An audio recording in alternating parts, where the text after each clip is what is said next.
Hey Fit Friends, back again. Today we're going to go over another mobility tip. Today we're going to focus on the thoracic spine and helping you all in that overhead position, like overhead squats, snatches, etc., where we have that issue where a lot of us think, oh, it's just my shoulder.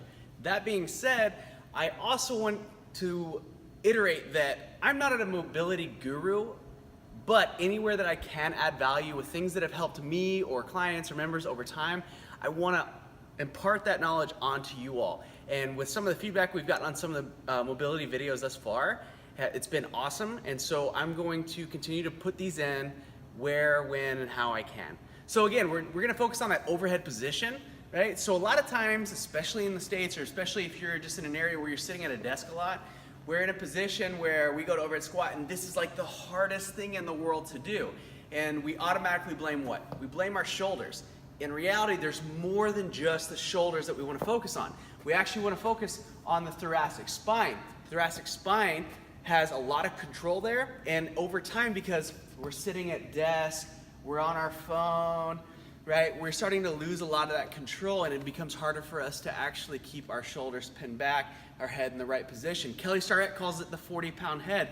We've got our phone here, and maybe we start off texting and our head's in a good neutral position. We got that 8 to 12 pound head, depending on how big the head is, right? And then over time we start to lose that. And what ends up happening is the stress or the poundage that ends up being on the neck itself ends up making the head feel to the neck like it's 40 pounds, which is not ideal, and it can cause a lot of compensation and a lot of issues. So we always want to pin those shoulders back, get that head in a nice position, then go to task, right?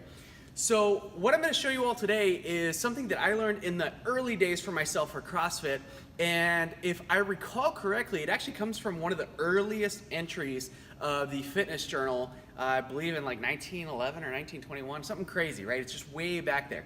So I'm going to show you how to do this with PVC, broomstick, or otherwise you don't have to use a bar. You can work up to using a bar. I would say to stay light, 10, 15 pound bar. But let's show you how this works. So what I'm going to do is I'm going to lay down in a supine position. So I'm going to be upright with my back to the floor. I'm going to take this bar and I'm just going to be right outside of, you can go further, but I'm going to be right outside of what would be probably my clean grip or my bench grip. I'm going to lay the bar down, and now while I'm in this position, I'm as flat as I can be. Butt's touching, shoulder, lower back, part of my lower back is touching, and I shouldn't be able to run my hand underneath my hips.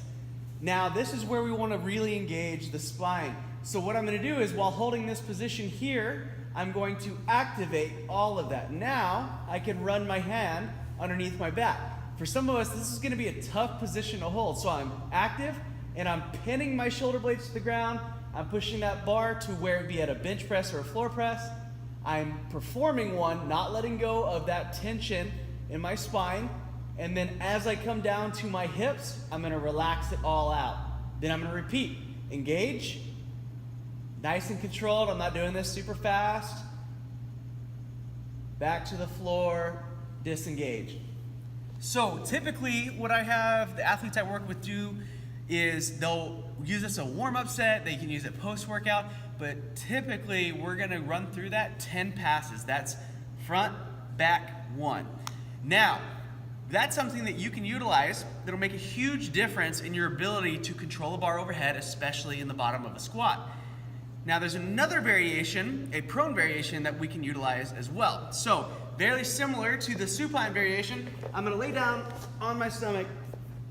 I'm going to grab fairly wide again. Now obviously your ability to be very mobile in this position is going to be difficult based on where your grip is, and very similar to PVC pass-throughs or around the world. I'm going to engage again, pulling my shoulder blades back, creating that curvature. So here, engaged. Pass, touch, disengage. Engage, pass, touch, disengage. 10 per side is usually ideal and can make a huge difference.